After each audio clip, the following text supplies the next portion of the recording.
My name is Wilbur Evans, and I was born in Tarboro, North Carolina on the 19th of December, 1912, so I am now 95 years old.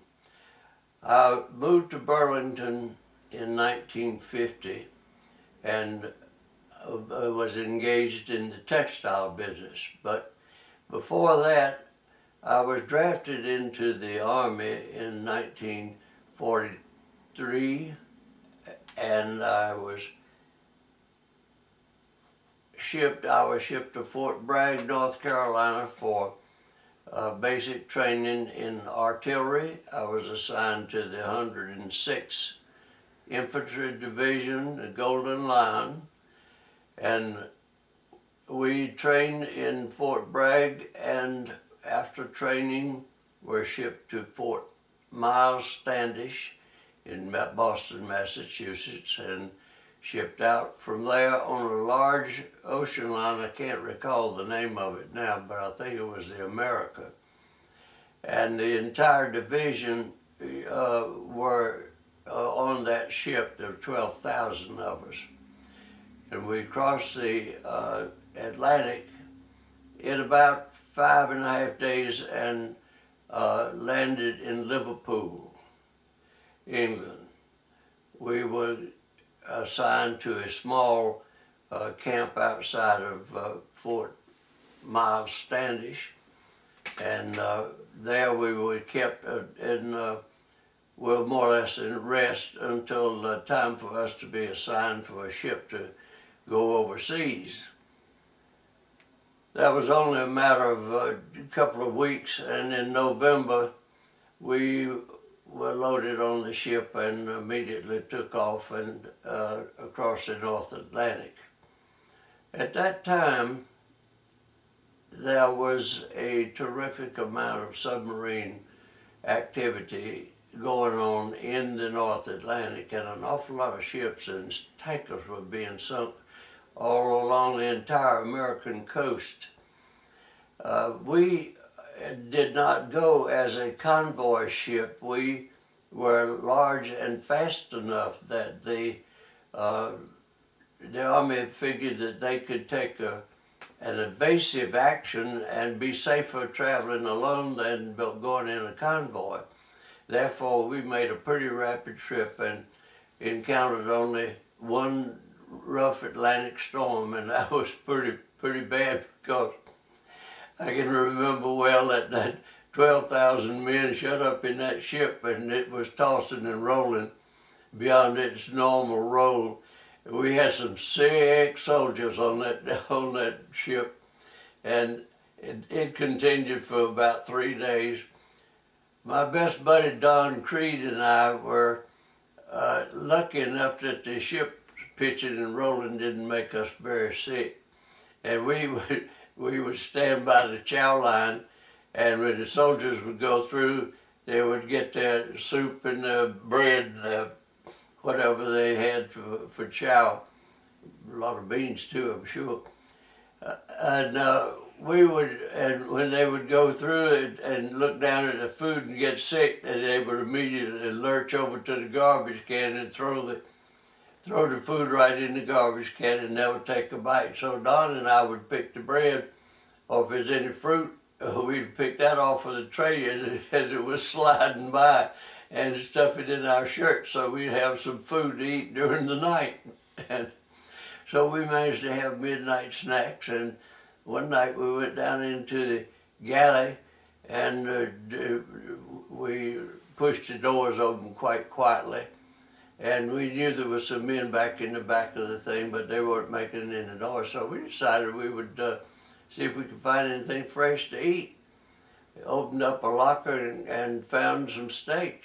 Cut off some steak, went over and turned on the gas stove, put the steak on it, and about that time this great big old fat sergeant came storming out of the room in there yelling, "What in the hell are you doing?" And we decided we weren't going to cook the steak anymore. We took off. The entire voyage was rough, and I never saw such a slippery, messy place in my life as that ship was, from all those nauseated soldiers. But we made it, and I cannot remember how many days we remained in Liverpool, but at the camp outside of Liverpool, but it was several days. Then we were put into convoy to travel to the, I can't remember now, we had to take a truck convoy to cross to England, to France, and to the British Isle, from the British Isles to France. And that was a slow, tedious process, but done at night and with blackout lights on. And we rode in a weapons carrier and were carried across England to the Channel and loaded into a landing ship tank. It was a classification that we were, I think we were put into because it was large enough to carry trucks and quite a large number of soldiers. And we stayed inside the trucks and were anchored, not anchored, but we were out in the middle of the English Channel for 5 days, sitting perfectly still. And we knew as soldiers that we were sitting ducks for an air raid that would have wiped us completely out at that time because there was no air protection at all for us. Nothing happened, nothing arrived, the Germans didn't even know we were there. And we went on into the Seine River and right on up and landed at night, as usual, in the rain and sleet, and we were disembarked into muddy fields, and we walked out with the fields. We had our tent shelter half, and we had our 2 blankets, and that was the extent of our equipment. We were walking in mud that was up over our shoe tops, and we were left out there.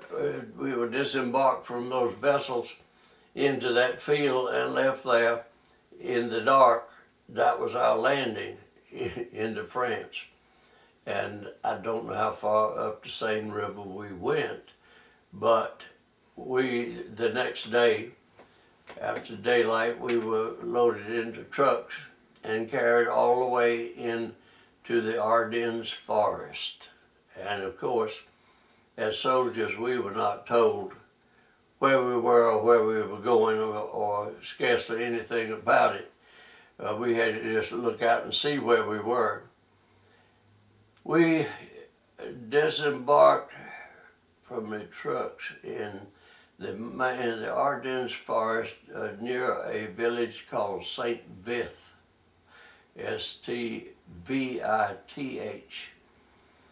And we encamped in the woods near there, and were told that the shelters and caves and tunnels that the previous soldiers had dug there in the ground were pretty safe, that it was a quiet sector. And naturally we had nothing to do but believe that. We loaded and got everything set up and put up our tents and were served supper chow at about 4 o'clock. And this, I think, was on the 15th of December. And I think in the midst of our supper chow around 4:30 to 5 o'clock, the most terrific, we had been told to expect a few rounds of artillery at chow time, because the Germans always fired that for harassment. And so we accordingly expected it. But at the time that the barrage started, it was certainly a few rounds and a modest firing.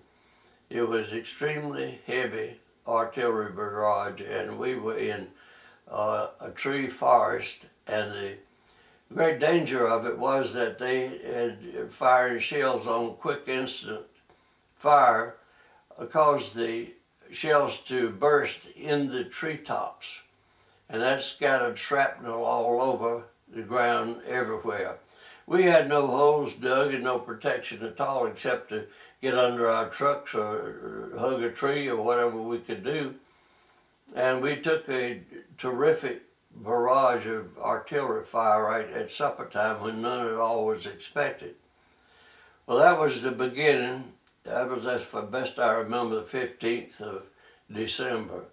And from there on, there was, I guess, the most incomprehensible chaos that I ever remember. We organized ourselves, got to our units, to our trucks and places that we were assigned, and were immediately, as soon as the artillery barrage finally stopped, which was a long time, we moved out to get out of range. Well, obviously we had been set up to be encamped, and the villages in St. Vith had could give the exact location of where every one of us was, and so the artillery on the other side of the Maginot line was a Siegfried line, they call it. They had the artillery set up so that they could aim at their convenience right at our position. So we took a terrific hitting right at the very first day. We got back into motor caravan and moved, and it was hard to know at night where in the world you were or where we went, but I do know that we went back into Luxembourg and stayed in the trucks most of the time. Were taken into a huge castle that would accommodate great numbers of men, and we were allowed to sleep in there. And then we went back to our trucks, and we were in constant movement then. It seems unreasonable for me to say that we didn't know where we were, but it certainly was the truth, because we could tell by the terrain that we were in the mountains. But that's all we knew, and we had no information at all about our location and what to do. But we continued to move in convoy, trying to find a safer place to stop and set up to begin firing, and that was several days before we ever were in a position to start firing. Well, our artillery is made up, division is made up of one group of heavy 155 millimeter howitzers and 4 105 howitzers. The artillery was set up that way with the infantry in front and the 105s next, and the 155, the heavier artillery, to shoot. They would shoot the further and the heavier ammo. Well, when we were into position, I was in a service battery of the 591st Field Artillery, and my job when we were in the United States and when we shipped over was battery clerk. So I was a keeper of records and did all the record keeping and prepared the payroll and matters that were strictly clerical. But I can tell you one thing, there was no cleric going on when I got over there in the Ardennes forest, because I didn't have a desk, I didn't have a place to sleep, I didn't have anything except my helmet, my hat, an extra pair of socks, my wool dress uniform, and the cover off of a mattress that I stole off of the LST, and 2 blankets. I never was issued rubber Arctic shoes for winter weather. I just had high-top leather shoes and canvas leggings from World War I were my footwear. The amount of time and where we went and how we moved would be impossible for me to describe now, because to a large extent we were given direct orders and moved to find ammunition to carry to our guns after they were set up. The ammo dumps were a great distance from the Ardennes forest. And to remember now what a beautiful place the Ardennes forest seems a little bit unusual, but it was a man-made forest planted, and the trees were in exact rows, exact distances apart. And they were beautiful fir trees, and if you had the time to enjoy such a place as that, it would be indeed a lovely place. But there's not any pretty places for war, but that's where we were. The organization of our division was, of course, not known to me as a single soldier in the midst of the battle, and we just went where we were told, and we hauled ammo, we hauled gasoline, water, and food to the artillery that was firing, and what we had to do was to go up to the artillery, unload the ammunition and water, and go on gasoline and go on back out again on whatever roads we could find. This was very difficult to have any idea where anything was located. And it was probably one of the most confusing times in my life. And being a clerk, I was supposed to have been assigned to headquarters, but you can take my word for it, there wasn't any headquarters. I stayed with the trucks, and after the first 5 days where I slept in the woods separated from my battery, I did not know where I was, and I actually slept in the snow, which was about knee deep, and we didn't know the temperatures because we didn't have any way to know. But there was no melting. We figured the temperatures to be somewhere in the nature of 8 or 10 above freezing, and all the snow was sticking on the ground. Well, I was separated from my battery and lived in the woods for 5 days, I think, and slept in that snow and had no idea where my group was. And I was separated when I was on guard duty in convoy, where you were put out as a guidon soldier, and the snow was so deep and snowing so bad that you could hardly see to drive, even in daytime. And the soldier was to stand, we were to stand to guide the convoy. It was going by to keep them in the road, and it turned out that I was the last truck in the convoy was a wrecker, and they were supposed to pick me up. I was the last mark on the guidon soldier on the line, on the march, and they missed me because they couldn't see me, and it was snowing so hard, and the wrecker truck went on by and left me standing out there in the forest. I had the good or the misfortune of finding a house, and I have a photograph here that tells about the tale of me sleeping on a cow, which was literally true, because in Belgium, where we were, almost every person, they were farmer people, and they were agricultural and woodcutters. And everybody had a cow. All the horses had been eaten. All the dogs had been eaten, I'm sure. I didn't see any dogs and cats, but every family that could have a cow had one, and it was used as a dray animal, and it was used for pulling wagons and doing every kind of farm work that there was to be done. And the shelter where the house was, where the cow was kept, was a shed built on to the kitchen, and they had a half door in the kitchen, and the cow could stick her head right into the kitchen.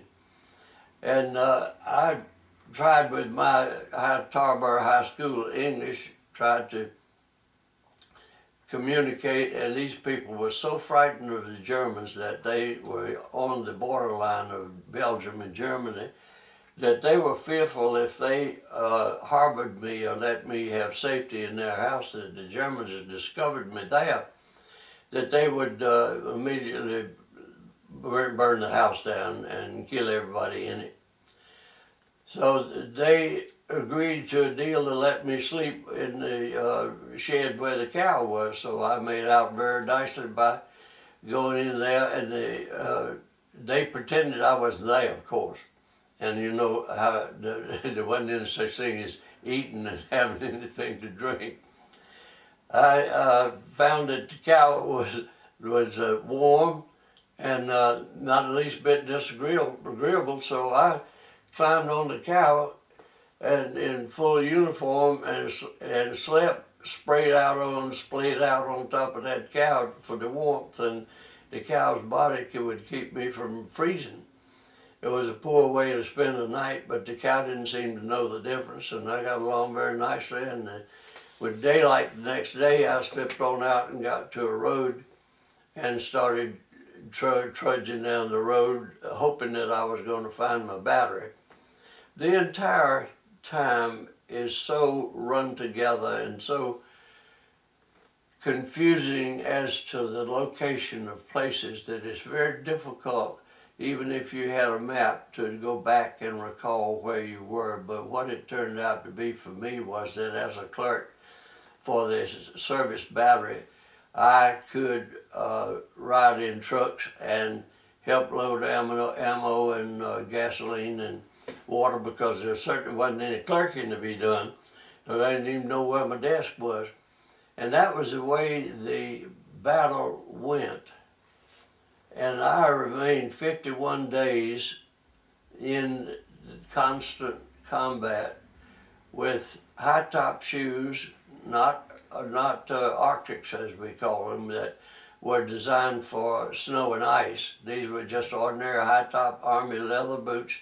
We had a canvas covering on my legs from World War I, and I walked around in the snow in those leather boots for that 51 days and slept in the snow and mud. And the entire time I had no feeling in my feet because they were frozen. I was told that I would be sent back to the hospital for my feet to be treated, and I found out that the treatment for frozen feet was to amputate your feet. So I decided not to want to do that, and now, since I was a clerk, I contrived to make out the orders and leave my name off of the orders to go to the hospital. And they loaded the truck up, and I put somebody else in charge, and I stayed with the battery. And I had a very good friend there who was a doctor, was with the battery, and I went to him and talked to him about my feet being frozen, and he told me that indeed they were, but that if I stayed where we were at that moment, where I could get in to a large building that would have some form of shelter, that if I would not try to rub or do anything at all to my feet, just don't touch them any more than you can, because in rubbing you would break the capillaries and they could not join back together, and your flesh would die, and in 2 days you'd have gangrene and you'd take your feet off in order to save your life. Well, I managed to be inside of what was a hat factory. The location was, we had then moved over toward Normandy, and I couldn't tell you the town, but it was some form of shelter, and the roof didn't leak. Anyway, we were harbored inside the shelter, and I was told by my doctor buddy to stand up and not to rub my feet. Stand up for 10 minutes, lie down for 10 minutes, put my feet in the air for 10 minutes, and go back through this routine all the time I was off duty. And I did just exactly what he said, and almost everybody thought that I was bucking for a Section 8 discharge of being crazy. But he said, now you can't tell nobody what you're doing, because if you do, I'd be liable as a doctor for letting you remain here with the battery, and you lose your feet or you lose your life, and it would be on me, and we can't do that. So I went through that routine to the point that my feet did not gangrene and had no feeling in them. And I proceeded to walk around in the slush and the mud and haul ammo and do what I was supposed to do, and had no feeling at all in the feet, and still don't. And I did not have gangrene, and I was fortunate enough to save my feet. The rest of the time we spent in hunting down paratroopers that had been dropped at 500 feet. I am told that 500 feet is the least amount that a parachute can be opened and be safely landed on the ground. And at night, when we were there in the Ardennes forest in what was probably a village, we would hear the German planes come over, and we would know that they were dropping paratroopers. And they were dropping them all through our division, wherever we were. And then in the morning, we would go out to look for them, and they would be almost anywhere, but we of course were visible targets, and they would open fire on us. Well, we stayed back in, dug into foxholes until it got dark, and the 89th paratroopers came into our area, and they showed us a little trick of how to hunt paratroopers. If you get a great long pole and put a flashlight on the end of it, and one man stands at the end of the pole with a flashlight walking forward, and his buddy stands beside him with a machine gun. And then when the German soldier who is hidden down in his hole opens up at that flashlight, you can see where he is in the dark. You can tell where he came from, and then the man with the machine gun eats him up. And that's how we hunted the German paratroopers. But sadly, we found an awful lot of those people were boys and old men. And although I was bordering on the old man rage myself, I couldn't help but feel sorry that any nation was that exhausted in its manhood that they were putting 12, 13, 14-year-old boys in the uniform.